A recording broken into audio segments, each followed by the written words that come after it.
Hello दोस्तों, कैसे हैं आप सब। उम्मीद करता हूँ आप सब काफ़ी अच्छे होंगे और आप आने वाले जितने भी एग्जामिनेशन है उसकी तैयारियाँ काफ़ी अच्छे तरीके से कर रहे होंगे। तो मुझे आप एक बात बताइए, क्या आप इंडियन एयरफोर्स में एज ऑफिसर ज्वाइन करना चाहते हैं? अगर आप ज्वाइन करना चाहते हैं तो बिल्कुल आप सही जगह पे हैं। बिकॉज अभी इंडियन एयरफोर्स के लिए एफ कैट 2020 का नोटिफिकेशन आ चुका है, जिसके थ्रू आप इंडियन एयरफोर्स में as officer, as a commissioned officer आप ज्वाइन कर सकते हो और अपना एक काफ़ी शानदार और काफ़ी अच्छा कैरियर बना सकते हो। तो सबसे पहली बात, अगर आप इस वीडियो को देख रहे हो मतलब कि आपका इंटरेस्ट एयरफोर्स में जाने में बिल्कुल है, तभी आप यहाँ तक आए हो। दूसरी बात, अगर आप इंडियन एयरफोर्स में जाना चाहते हो तो आपसे मैं एक सिंपल सवाल पूछना चाहता हूँ। आप एयरफोर्स में क्यों जाना चाहते हो? Why do you want to become an officer in Indian air force? और इसका आंसर कहीं से कॉपी पेस्ट नहीं होना चाहिए। आपका इनर वॉइस से जो आंसर आ रहा है उस आंसर को आपको कमेंट में मुझे बताना है। बिकॉज ये सबसे इंपॉर्टेंट चीज़ है कि आप आर्म फोर्सेस क्यों ज्वाइन करना चाहते हो। अगर आपको पता ही नहीं है कि आप क्यों जाना चाहते हो, और या फिर आप जो है उसके लग्जरी को देख करके आप जाना चाहते हो कि काफ़ी अच्छी लाइफ है, मस्त इतना पैसा मिलेगा, ये रुतबा है, तो भाई वो मज़ा नहीं आएगा, क्योंकि आप जो है इंजॉय नहीं कर पाओगे चीज़ों को। आपके अंदर पहले से वो चीज़ें होनी चाहिए कि भाई मेरे को एयरफोर्स की लाइफ जो होती है वो अट्रैक्ट करती है और मैं उसमें जाना चाहता हूँ, तो ही आप उसमें जाओ, अदरवाइज़ आप जो है परेशान हो जाओगे। ठीक है, तो आपका इनर वॉइस इस बात को अलाउ करना चाहिए कि भाई मैं एयरफोर्स में इसलिए जाना चाहता हूँ। तो सबसे पहले क्लियर कट दिमाग में इसका आंसर ला लो, उसके बाद ही एयरफोर्स में करियर बनाने का सोचना। मेरे हिसाब से अगर आप इसमें जाना चाहते हो तो आपके कुछ मतलब क्या फ़ायदे हैं मैं उसको बता देना चाहता हूँ। सबसे पहले तो एक जॉब सिक्योरिटी आपको मिलेगी। क्लास ए ऑफिसर आप बनोगे। क्लास ए ऑफिसर आप बनोगे इंडियन एयरफोर्स में अगर ज्वाइन करते हो एज ए कमीशन ऑफिसर, तो काफ़ी अच्छी सैलरी होगी, एक सिक्योर लाइफ हो जाएगी आपकी। दूसरी बात, आपको आपकी मतलब जिम्मेदारी है पूरी की पूरी गवर्नमेंट पे होगी, यानी कि आपका ट्रेवल से लेकर के आपके मेडिकल फैसिलिटी, आपके बच्चों की पढ़ाई लिखाई से लेकर के आपका जो जो भी खर्चा है लगभग सारा का सारा गवर्नमेंट जो है उसको बियर करेगी। ठीक है। तीसरी बात, काफ़ी ज़्यादा एडवेंचरस लाइफ होती है इंडियन एयरफोर्स में, मतलब कि आप अगर चैलेंज पसंद करते हो डे टू डे लाइफ में, अगर आपको चैलेंजेस के साथ खेलना पसंद है ना, तो बिल्कुल आपके लिए ये जॉब काफ़ी सूटेबल है। अब सोचो ना यार, एक जो है 20 साल 22 साल का 24 साल का बंदा जो है अगर इस फ्लाइट को उड़ाता है तो कितनी मतलब समझ रहे हो कितना मतलब एक एडवेंचर मिलेगा, कितना मज़ा आएगा। तो ये सब चीज़ें होती हैं जो लोगों को अट्रैक्ट करती हैं, समझ रहे हो। तो आपको इंडियन एयरफोर्स में जाना है तो ये सब चीज़ें आपको challenges daily day to day life में देखने को मिलेंगे। ठीक है। आपको कभी कभी ऐसा आएगा कि ट्रेमेंडस प्रेशर आपके ऊपर होगा, तो उस प्रेशर को भी झेल पाने की शक्ति आपके अंदर डेवलप होगी धीरे धीरे। तो जब आप इंडियन एयरफोर्स में जाते हो तो एज ए पर्सन आप काफ़ी ग्रो करते हो। आपका करियर तो ग्रो करेगा ही करेगा, आप जो है एज ए पर्सन भी काफ़ी ग्रो कर लेते हो, है ना। और आप मतलब एक वे ऑफ लाइफ मिलता है, आप इंडियन एयरफोर्स में जाओगे तो आपको एक वे ऑफ लाइफ मिलता है। This is not a career, this is a way of life. Okay. इसका मोटो ही क्या है? Touch the sky with glory, है ना। जो जो पायलट्स होते हैं, touch the sky with glory, उसका मोटो ही होता है। ठीक है। तो अभी हम बात करेंगे एयर इंडियन एयरफोर्स का एफ कैट का, तो कुछ कुछ जनरल चीज़ें हैं उनको पहले हम डिस्कस कर लेंगे। तो यहाँ पे क्या क्या चीज़ें हैं देखिए, एफ कैट का फुल फॉर्म होता है एयरफोर्स कॉमन एडमिशन टेस्ट। ठीक है। और ये सबसे पहले बात बता दूँ कि ये टोटली इंग्लिश में होता है, यानी कि हिंदी मीडियम में आपको एग्ज़ाम देने को नहीं मिलेगा। आपका ये पूरा का पूरा एग्ज़ाम इंग्लिश मीडियम में होता है। दूसरी बात, आपके 60% से ज़्यादा मार्क्स होने चाहिए, यानी 60% या फिर उससे ज़्यादा ही होने चाहिए। प्लस तीसरी बात, आप जो है ग्रेजुएशन पास्ड होने चाहिए, यानी कि फाइनल ईयर में अपेयरिंग हो तो आप इस फॉर्म को नहीं भर सकते हो। ठीक है। 250 रुपये इसका एग्ज़ाम फीस है। ये कुछ जनरल सी बातें हैं, और चलिए आगे बताऊंगा उसको। यहाँ तक मतलब ये जनरल सी बातें, ये सब आपने जान लिया। अब हम इस पर्टिकुलर वीडियो में क्या डिस्कस करने वाले हैं, तो देखिए, सबसे पहले हम एज लिमिट डिस्कस करेंगे, उसके बाद एग्ज़ाम पैटर्न, सिलेबस, स्ट्रेटजी क्या होगी इस एग्ज़ाम को क्रैक करने की। और देखिए, वैकेंसी इसमें 200 प्लस हैं, लेकिन आप वैकेंसी की चिंता मत कीजिए, बिकॉज इतनी ही वैकेंसी नहीं भर पाती हैं, बिकॉज जैसे लोग उनको चाहिए वैसे लोग तो मिल ही नहीं पाते हैं। तो ये काफ़ी अच्छा मौका है, अगर आप में वो है, do you have it in you, ये उनका क्वेश्चन होता है। और अगर आप में वो चीज़ है तो आपको वो लोग ले लेंगे। ठीक है। तो आपको उस चीज़ को डेवलप करना है, ढूंढना है कि क्या चीज़ वो ढूंढते हैं, है ना। बाकी मैं भी आपको गाइड करते रहूँगा। तो यहाँ पे ये जो है आपकी वैकेंसी है। चलिए स्टार्ट करते हैं हम वीडियो अपना। तो सबसे पहले डेट्स देख लेते हैं क्या क्या डेट्स हैं। 15 जून 2020 से 14 जुलाई 2020 तक आप फॉर्म को भर सकते हो। जितना जल्दी आप भरोगे आपके लिए फ़ायदा है, बिकॉज आप कभी कभी क्या होता है कि जब सेंटर फुल हो जाते हैं ना, और आप लास्ट में फॉर्म फिल करते हो, तो आपका जो पहला चॉइस होता है वो नहीं मिलता है, आपको सेकंड चॉइस दिया जाता है। तो इसलिए बेहतर है कि पहले ही फॉर्म फिल कर लो, बिकॉज जो आपका नज़दीकी सेंटर रहेगा वो आपको मिल जाएगा और आपको एग्ज़ाम देने में काफ़ी ज़्यादा दिक्कत नहीं आएगी। तो पहला आप ये डेट ध्यान रखिएगा। एज लिमिट की बात कर लें तो फ्लाइंग ब्रांच यानी अगर आप पायलट बनना चाहते हो एयरफोर्स में, तो आपकी एज 20 से 24 साल होनी चाहिए 1 जुलाई 2021 को, बिकॉज ये वाला जो कोर्स होगा वह 1 जुलाई 2021 को स्टार्ट होगा। तो उस दिन तक आपका जो एज होना चाहिए वह 20 से 24। अगर आपको ये समझ में नहीं आ रहा है तो बस आप इतना देख लेना कि आपका डेट ऑफ बर्थ जो है वह 2 जुलाई 1997 से लेकर के 1 जुलाई 2001 के बीच का होना चाहिए। ये दोनों डेट भी इंक्लूडेड है उसमें। अगला जो है ground duty, technical and non technical, यानी कि देखिए फ्लाइंग ब्रांच जो है ना, इसमें आपको जाने के लिए 10+2 में फिजिक्स प्लस मैथ्स होना ज़रूरी है, कंपलसरी है, वो भी 60% प्लस मार्क्स होने चाहिए फ्लाइंग के लिए। और बाकी ये मैंने डेट ऑफ एलिजिबिलिटी बता दिया, एज लिमिट बता दिया मैंने। और ग्राउंड ड्यूटी के लिए क्या होता है कि आप अगर आप बीटेक ग्रेजुएट हो, तो इंजीनियरिंग ग्रेजुएट हो अगर आप, तो आप टेक्निकल में भर सकते हो। और अगर आप सिंपल कोई भी डिग्री आपके पास है, बीए, बीएससी, बीकॉम, ये सब डिग्री है, तो आप नॉन टेक्निकल में अप्लाई कर सकते हो। बाकी दोनों में आपका 60% प्लस नंबर होने ज़रूरी है। तो एज लिमिट क्या होगी ग्राउंड ड्यूटी के लिए? तो ग्राउंड ड्यूटी के लिए आपके 20 से 26 साल की एज होनी चाहिए 1 जुलाई 2021 को। और डेट ऑफ बर्थ किस, सिंपल भाषा में बोला जाए तो 2 जुलाई 1995 से 1 जुलाई 2001 के बीच आपका डेट ऑफ बर्थ होना चाहिए। ठीक है, तो यहाँ तक आई होप आपको समझ में आ गया होगा। चलिए आगे बढ़ते हैं। अब हम एग्ज़ाम पैटर्न देखते हैं। तो एफ कैट में कोई भी एक फिक्स एग्ज़ाम पैटर्न नहीं है ना, यानी कि क्वेश्चंस जैसे मैंने लिखा है कि न्यूमेरिकल एबिलिटी में 15 क्वेश्चन लगभग, बिकॉज एग्जैक्ट नहीं है, कम ज़्यादा भी हो सकता है। मिलिट्री एप्टीट्यूड एंड रीजनिंग में 30 क्वेश्चन, वर्बल इंग्लिश में 25 क्वेश्चन और जनरल अवेयरनेस में 30 क्वेश्चन।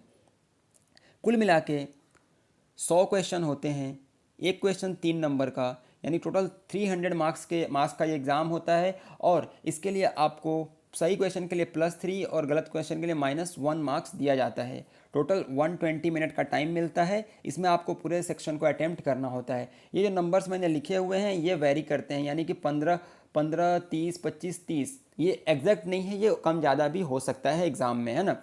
तो उसको आप लोग देख लीजिएगा। और अगर आप इंजीनियरिंग ग्रेजुएट हैं और आपने टेक्निकल के लिए भी भरा हुआ है, तो आपको एक एक्स्ट्रा एग्जाम देना होगा, EKT यानी इंजीनियरिंग नॉलेज टेस्ट बोलते हैं इसको।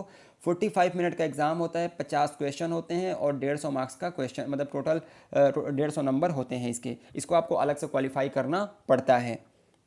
टोटल टाइम आपका इसके लिए 2 घंटे और इसके लिए 45 मिनट, EKT के लिए 45 मिनट। तो ये हो गया आपका एग्ज़ाम पैटर्न।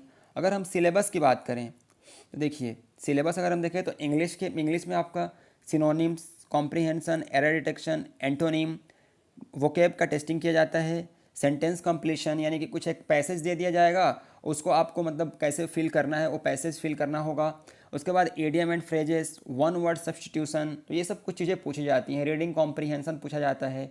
तो ये सिलेबस है, जनरल सिलेबस है इंग्लिश का। अब जनरल अवेयरनेस की बात करें, history, geography, civics, environment, science, politics, defence, art, culture, current affair, sports etcetera, ये सब चीज़ें जो है आपकी जनरल अवेयरनेस में आती हैं। अगर न्यूमेरिकल एबिलिटी की बात करें तो time and work, average, percentage, decimal fraction, ratio proportion, simple interest, compound interest, profit loss and discount, time, speed and distance, trains and boat and stream, तो ये सब जो अर्थमेटिक का टॉपिक है जनरल वो सब आते हैं। और रीजनिंग की बात की जाए तो रीजनिंग में आपका जो वर्बल स्किल हो जाएगा और स्पेशल एबिलिटी, यानी कि जैसे आपका कोई ऐसे ऐसे फिगर दे दिया, इसमें मान लो कि जैसे ये दे दिया, यहाँ पे ऐसे करके ये बना दिया, ये बना दिया, ये बना दिया, और पूछेगा कि यहाँ पे क्या आएगा, यहाँ पे क्वेश्चन मार्क देगा, बोलेगा यहाँ पे क्या आएगा, ऑप्शन में कुछ ऐसा दे दिया, ऐसा दे दिया, ऐसा और ऐसा दे देगा, ABCD, तो यहाँ पे क्या आएगा, ऐसे आएगा कुछ, यानी कि ऑप्शन नंबर ये सही होगा। तो इस तरीके से जो है क्वेश्चन आते हैं स्पेशल एबिलिटी में। और वर्बल स्किल में आपको कुछ रीजनिंग के क्वेश्चन दे दिए जाएंगे कि मतलब ब्लड रिलेशन हो गया, एनालॉजी हो गया, तो कोडिंग डिकोडिंग, ऐसे कुछ क्वेश्चन आपके आते हैं रीजनिंग में। ठीक है, ये आपका सिलेबस जनरल सिलेबस हो गया। अब स्ट्रेटजी क्या होगी इस बैटल के लिए, आपका जो एफकैट का बैटल है इसकी प्रॉपर स्ट्रेटजी क्या होगी मैं डिटेल में आपको समझाता हूँ। ठीक है, अब से आपका वीडियो एकदम तरीके से शुरू हो रहा है, आपको इसको ध्यान से सुनना है कैसे इसको डील करना है। तो मैं आपको बताता हूँ। देखिए सबसे पहले न्यूमेरिकल एबिलिटी की अगर हम बात करें, न्यूमेरिकल एबिलिटी का, तो न्यूमेरिकल एबिलिटी सब्जेक्ट हम लेते हैं। चलिए सिलेबस इसका क्या क्या था एक बार हम देख लेते हैं। तो इसका जो सिलेबस है, इसके अगर हम सिलेबस की बात करें तो बहुत बड़ा सिलेबस नहीं है, छोटा सा सिलेबस है। Time and work, average, percentage, decimal fraction, ratio and proportion, ये सब जो टॉपिक्स हैं। तो सबसे पहले आप स्टार्ट करोगे कहाँ से? आपके पास अगर आर एस अग्रवाल की बुक है, अगर आपके पास आर एस अग्रवाल की बुक है तो आप उस आर एस अग्रवाल की बुक को ले सकते हो, उससे आप क्वेश्चन सॉल्व कर सकते हो। या फिर अगर मैं बताऊं, देखिए न्यूमेरिकल एबिलिटी के लिए सिंपल सा मैं आपको एक जगह बताऊंगा, एक सोर्स बताता हूं, आप वहां से जाकर अगर आप देख लेते हो, मेरे ही वीडियोज़ हैं वहाँ मैथ्स के। क्या है कि जैसे देखिए आप अनअकैडमी पे जाएंगे, वहाँ पे आरिफ अंसारी आप सर्च करेंगे ना, अनअकैडमी पे जाएंगे, आरिफ अंसारी सर्च करेंगे तो वहाँ पे आपको मेरा नाम दिखेगा। वहाँ पे आप प्ले लिस्ट ढूंढेंगे, प्ले लिस्ट में मैंने पूरा का पूरा एक डिफेंस एग्जाम के लिए एक मैथ्स का पूरा कोर्स बनाया हुआ है। लगभग उसमें अरिथमेटिक पूरा कंप्लीट है ना। तो आप वहाँ से जैसे complete course of arithmetic for defence examination मैंने बनाया हुआ है। तो आप उसको अगर आप देख लेते हैं तो आपका लगभग ये पूरा का पूरा पोर्सन कंप्लीट हो जाएगा वहाँ से। बाकी मैं यूट्यूब पर भी धीरे धीरे वीडियो इसके बनाऊँगा, तो आप यहाँ से भी देख लेंगे। लेकिन आप अनअकैडमी पे जाएंगे, वहाँ से आपको सर्च क्या करना है सिंपली कि आरिफ अंसारी, आरिफ अंसारी 355 है ना। यहाँ से आप सर्च कर लेंगे अनअकैडमी पे जाकर के, अनअकैडमी ऐप डाउनलोड करेंगे, वहाँ से आप सर्च कर लेंगे तो आपको ये नाम मेरा दिख जाएगा। वहाँ से आप मेरे अर्थमेटिक के कोर्सेज देख लेंगे तो आपको काफ़ी ज़्यादा हेल्प मिलेगा। बाकी मैं धीरे धीरे जब तक आपका एग्ज़ाम होगा ना, आपके मैं अर्थमेटिक के बहुत सारे टॉपिक्स जो है कवर करा दूंगा यहाँ पे भी, ठीक है। तो आपको न्यूमेरिकल एबिलिटी के लिए कोई टेंशन लेने की ज़रूरत नहीं है सिंपली। और अगर आप बुक से करना चाहते हैं, आपने पहले से कुछ पढ़ा हुआ है, प्रैक्टिस करना चाहते हैं, तो सिंपल सोर्स पता है बताऊं, आप जो है लगभग 10 ईयर के एफ कैट के क्वेश्चन पेपर आप ला लो कहीं से या फिर डाउनलोड कर लो और उसको बस सिंपली सॉल्व कर जाओ, ठीक है। उसको बस 2-3 बार प्रैक्टिस कर लो। प्रीवियस ईयर क्वेश्चन आप देखोगे आप तो आपको आइडिया लग जाएगा कि क्या पूछा जाता है क्या नहीं पूछा जाता है, और फिर वहाँ से आप प्रैक्टिस करके मैथ्स को है आप डील कर सकते हो। अगर आपके पास पहले से प्री एग्जिस्टिंग नॉलेज है और अगर आप एकदम बेसिक से शुरू करना चाहते हो तो आप मेरे वीडियोज वहाँ से देख लेना अनअकैडमी से, ठीक है। और बाकी जो है आप यहाँ से जो है मतलब कोई 10 साल का क्वेश्चन पेपर कर लोगे तो आपका न्यूमेरिकल एबिलिटी का पूरा जो डाउट जो है वो क्लियर हो जाएगा। अगर आप बुक लेना चाहते हो तो आर एस अग्रवाल की बुक ले लोगे, बेस्ट बुक है, ठीक है। तो ये मैंने तीनों सोर्स बता दिए, वीडियो सोर्स भी बता दिया मैंने, आपका बुक का सोर्स भी बता दिया और प्रैक्टिस का भी सोर्स मैंने बता दिया न्यूमेरिकल एबिलिटी के लिए, आप अच्छे से यहाँ से कर सकते हो। सेकंड अगर हम बात करें तो आपका इंग्लिश का, ठीक है। इंग्लिश के लिए एक ही बुक बताऊंगा मैं, एसपी बख्शी। मैंने पर्सनली इस बुक को रिकमेंड कर रहा हूँ, मैंने पढ़ा हुआ है इस चीज़ को, इस बुक को। तो आपको एसपी बख्शी ले लेना है और इसके जितने भी इडियम्स एंड फ्रेजेस हैं उसको याद कर जाना है, वन वर्ड सब्स्टिट्यूशन है उसको याद कर जाना है, ठीक है। वोकैब है, देखिए कैसे करना है मैं बताता हूँ कैसे डेली टारगेट सेट करना है। आपको आज से प्रिपरेशन स्टार्ट कर दो, बिकॉज एग्जाम आपका लगभग 2 महीने के बाद होगा। तो आप अगर आज से करते हो तो आप बहुत कुछ कर सकते हो। डेली आपको क्या करना है, तो 10 one word substitution, 10 idiom and 20 जो है आपका सिनोनिम, 20 वोकैब करना है, यानी कि सिनोनिम एंटोनिम नहीं करना है आपको। कोई भी जैसे वोकैब का जो पार्ट होगा ना, वोकेबलरी जहाँ लिखी होगी, तो उस बुक में आप जाओगे एसपी बख्शी बुक में, तो वहाँ पे आपको जो वोकैब वाला पार्ट है वहाँ से आपको जो वोकैब दी हुई है, यानी कि पहले एक वर्ड दिया रहता है, उसके बाद उसका मीनिंग देगा, उसके बाद उसका सिनोनिम एंटोनिम वहीं साथ में दिए रहते हैं। तो इस तरीके से आप एक वर्ड करोगे तो आपको 3-4 वर्ड्स एक साथ याद होंगे। तो वहाँ से आपको 20 इसको करना है, 10 वन वर्ड सब्स्टिट्यूशन और 10 इडियम्स एंड फ्रेजेस डेली करने हैं। और कैसे करना है, तो मान लीजिए आपने आज इसको कर लिया, ठीक है, तो कल जब इसको पढ़ेंगे आप तो 10 मिनट पहले इसको रिवाइज करेंगे, फिर कल का नया पढ़ेंगे, फिर अगले दिन जब पढ़ेंगे तीसरे दिन तो आप आज वाला पढ़ेंगे, फिर जो कल आपने पढ़ा था उसको पढ़ेंगे थोड़ी देर और उसके बाद फिर परसों वाला पढ़ेंगे। इस तरीके से जब 3 दिन हो जाएगा ना तो बीच में एक दिन गैप देंगे, ठीक है, बीच में एक दिन गैप दिया और ये सिर्फ 3 दिन जो आपने पढ़ा है उसको बस पढ़ेंगे। तो ये 3 दिन में आप मतलब आपने लगभग 3 दिन आपने पढ़ा, 3 दिन के बाद चौथे दिन आपने क्या किया, 3 दिन का रिवीजन कर लिया, ठीक है। फिर 2 दिन पढ़ेंगे आप, 2 दिन नया पढ़ेंगे और फिर जब 7वां दिन आएगा ना, जब 7वां दिन आपका आएगा तो फिर आप क्या करेंगे कि पूरे एक हफ्ते का एक बार मैंने कि देखिए 3 दिन शुरू में पढ़ा, 2 दिन बीच में पढ़ा, 5 दिन आप हफ्ते में पढ़ेंगे और 2 दिन रिवीजन करेंगे। कैसे करना है, तो पहले 3 दिन पढ़ना है, फिर रिवीजन करना है, फिर 2 दिन पढ़ना है, फिर चौथे दिन यहाँ रिवीजन, चौथे दिन रिवीजन, फिर 2 दिन पढ़ना है और फिर 7वें दिन रिवीजन। समझ में आया कैसे, फर्स्ट सेकेंड, थर्ड डे इसको पढ़ना है, इस दिन चौथे दिन रिवीजन कर लेना है, फिर पाँचवें छठवें दिन पढ़ना है और सातवें दिन पूरे हफ्ते का रिवीजन कर लेना है। तो इस तरीके से ये इतनी बार आप पढ़ लेंगे एक महीने में ना कि आप कभी भूल नहीं सकते हैं, और यही आपका पार्ट होगा जो आपका सिलेक्शन कराएगा। तो ये आपने कर लिया कैसे कि daily 10 idiom phrases, 10 one word substitution और 20 जो है वर्ड मीनिंग याद करने हैं। तो यहाँ से 40 डेली आपको करना है और आपको करना ही होगा, ठीक है। और आप ऐसे करेंगे तो आपको 2 महीने में लगभग 1000-1500 के आसपास वर्ड्स याद हो जाएंगे, अगर आप बीच में कुछ दिन छोड़ भी देते हो फिर भी। उसके बाद जो रूल्स हैं एरर डिटेक्शन वगैरह के, तो एरर डिटेक्शन के लिए आपको क्या करना है कि वही एसपी बख्शी में जो रूल्स दिए हैं उसको आपको पढ़ना है और प्रैक्टिस करना है। सिर्फ रूल्स पढ़ लेने से कुछ नहीं होगा, रूल्स की प्रैक्टिस बहुत ही ज़रूरी है।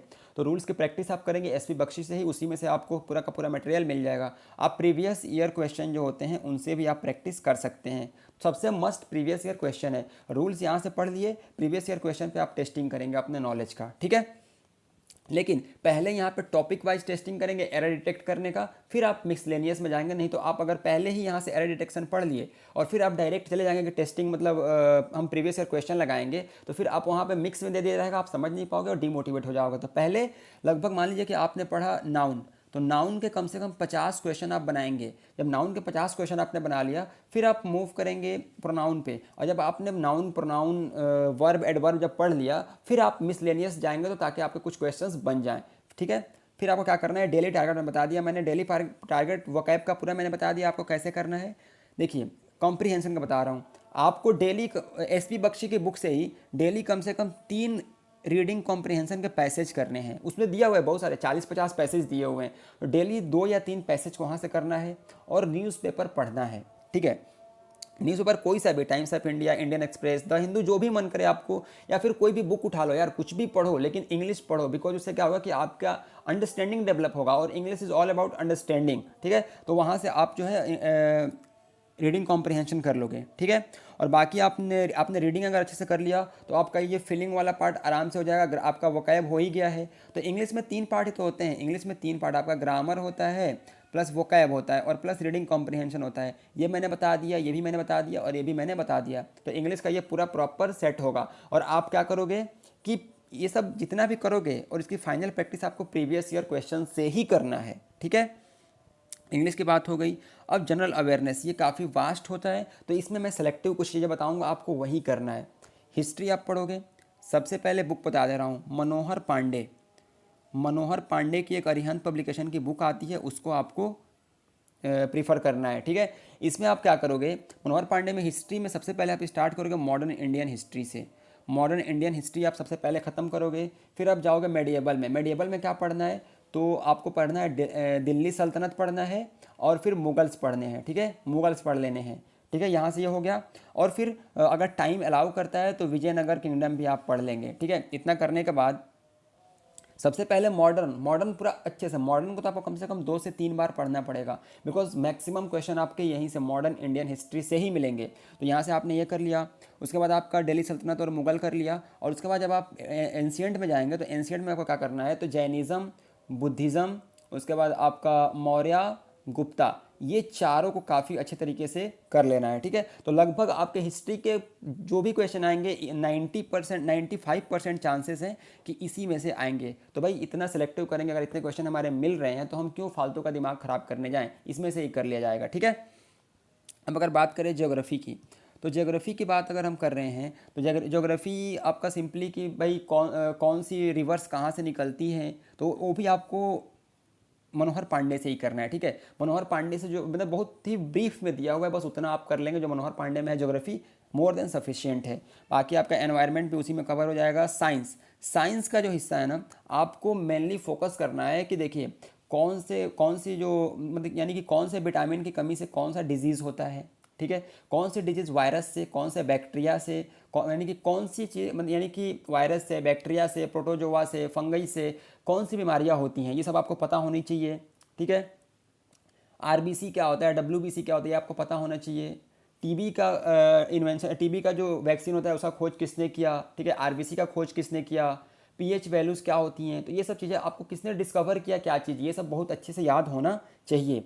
डिफेंस में आपको कौन सी अभी जो है रिसेंटली कौन सी शिप जो है इंडक्ट की है इंडियन नेवी में, या फिर इंडियन एयरफोर्स में कौन सा फाइटर प्लेन आया अभी, तो जैसे आपका तेजस हो गया, ये सब चीज़ें होती हैं, इनको याद करना पड़ेगा आपको। आर्ट एंड कल्चर आपको बहुत ज़्यादा डिटेल में नहीं जाना है, Manohar Pandey is sufficient. Current affairs, देखिए करंट अफेयर्स जो होते हैं ना, ये आपको लगभग लगभग 3 से 4 महीने के इतने तो एटलीस्ट करने ही है। मान लीजिए कि आज आप स्टार्ट कर रहे हैं ना, तो आप आज जून का स्टार्ट करेंगे, ठीक है, जून का पूरा शुरू से 1 तारीख से, और साथ ही साथ आप कोशिश करेंगे कि मई का इसके साथ ही कवर हो जाए, ठीक है। फिर अगले महीने में जब जुलाई का स्टार्ट करेंगे तो कोशिश करेंगे कि अप्रैल का कवर हो जाए। तो यहाँ से 4 महीने का आपका हो गया ना, उसके बाद आप जो है आगे जो भी करना है करते रहेंगे, बिकॉज एग्जाम तक 4 महीने का अगर आपने कवर कर लिया तो that is more than sufficient to qualify your exam, okay. और करंट अफेयर में क्या मेनली फोकस करना है भाई, किसकी नियुक्ति कहाँ हुई, कौन किस ब्रांड का ब्रांड एम्बेसडर बनाए गए, कौन से देश के प्राइम मिनिस्टर इंडिया आए, कौन सी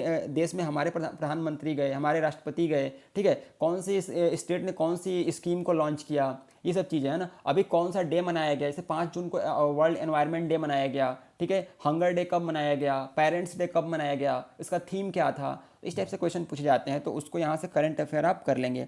स्पोर्ट्स का तो मान लीजिए कि अभी जो है साई है, स्पोर्ट्स अथॉरिटी ऑफ इंडिया, इसके चीफ कौन है, या फिर नरेंद्र बत्रा कौन है, इंटरनेशनल ओलंपिक एसोसिएशन जो है उसका हेडक्वार्टर कहाँ पे है, उसके चीफ का नाम क्या है, आईसीसी के हेडक्वार्टर्स कहाँ पे हैं, आईसीसी के चीफ कौन है, आईसीसी के सीईओ कौन है, बीसीसीआई के प्रबंधक कौन है, तो ये सब चीज़ें आपको पूछा जाता है एग्जाम में। तो मैंने एक ब्रीफ दिया है इसके बारे में, इस तरीके से आपको करना है। तो यहाँ से न्यूमेरिकल एबिलिटी हो गया आपका, जनरल अवेयरनेस हो गया, इंग्लिश भी हो गया। और अब अगर बात करें रीजनिंग की, तो रीजनिंग के लिए भी आप बस प्रीवियस ईयर क्वेश्चन जो सेट आप 10 साल का लेंगे ना, बस उतना आप कर जाइए, मोर देन सफिशिएंट है, उससे ज़्यादा करने की कुछ भी ज़रूरत नहीं, और आप कर लेंगे उसको, ठीक है। अब आते हैं, देखिए आपने सिलेबस पूरा कवर कर लिया। अब एक अगर मैं बात करूं तो कैसे एग्ज़ाम को क्वालिफाई किया जाए, that is most important. 300 number का एग्ज़ाम होता है। आप अगर पूरा वीडियो देखें है ना, तो ये हिस्से को बहुत अच्छे से समझिए। 300 नंबर का पेपर होता है। जनरली जो कट ऑफ जाता है वह 140 प्लस रहता है, ठीक है ना, 140 प्लस रहता है। तो कैसे इतना लाया जाए, लोग क्या करते हैं कि 100 में से जो है ना 80 क्वेश्चन या फिर 90 क्वेश्चन अटैम्प्ट कर लेते हैं, जिसमें से उनके क्या होते हैं कि 60 क्वेश्चन सही हो जाते हैं और 20 क्वेश्चन गलत हो जाएंगे। तो अगर 60 सही हुए तो 180 नंबर मिला उनको, और 20 गलत हो गया तो -20 हो गया, ठीक है। तो 160 पे वो क्वालिफाई कर जाते हैं, ठीक है। लेकिन मान लीजिए कि यहीं पे अगर ये 30 गलत हो गया और अगर आपका 50 सही हो गया, तो फिर क्या होगा, 150 उनको मिलेंगे, और यहाँ से 30 माइनस कर देंगे तो 120 नंबर हो गया, बिल्कुल बाहर हो जाएंगे। बोलें कि यार मैंने तो 80 क्वेश्चन बनाया था, मेरा सिलेक्शन ही नहीं हुआ। तो आपको ऐसा कुछ भी नहीं करना, मैं बताता हूँ कैसे आपको क्वेश्चन को अटैम्प्ट करने हैं एग्जाम में। देखिए रीजनिंग वाला जो हिस्सा है, आप इसको पूरा का पूरा अटैम्प्ट कर सकते हो। अगर मान लो रीजनिंग में 25 क्वेश्चन आ रहे हैं ना, आप अगर अच्छे से ध्यान से अगर प्रैक्टिस किए रहोगे, 2 महीने अच्छे से पढ़े रहोगे ना, तो आप इसमें 20+ क्वेश्चन आराम से अटैम्प्ट कर सकते हो। यहाँ से आपके 60+ नंबर आ जाएंगे।